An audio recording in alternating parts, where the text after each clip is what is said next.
Dnešný Fame Tip je o tom, čo robiť, keď vám neprídu od nás napríklad nejaké fotky alebo informácie.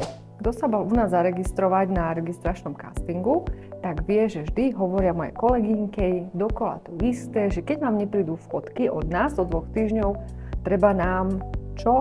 Napísať e-mail. Nesprávna odpoveď je čakať nahnevaný pol roka a hovoriť to všetkým svojim známym. Každý mesiac sa nám totiž stáva to, že keď voláme nejakým ľuďom, že OK, vybrali ste na takú zákazku, alebo máš čas na také fotenie, alebo keď obvolávame nejaké stredka, tak niektorí nám povedia, že no ja som pred rokom sa bol vás zaregistrovať a stále nemám fotky, čo to má znamenať. Takže čo treba robiť, keď vám neprídu napríklad fotky z registračného castingu do 2 týždňov, treba nám napísať e-mail.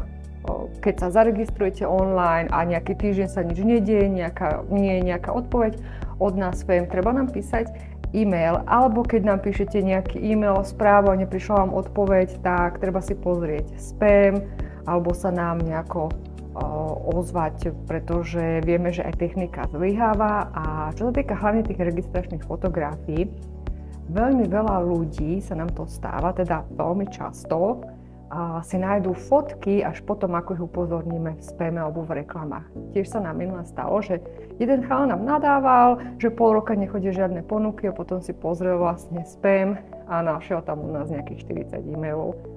Ale nenapísal nám späť, že prepáčte. Takže nevadí, je to práca s ľuďmi a preto by sme na vás chceli apelovať. Vždy komunikujeme počas pracovnej doby.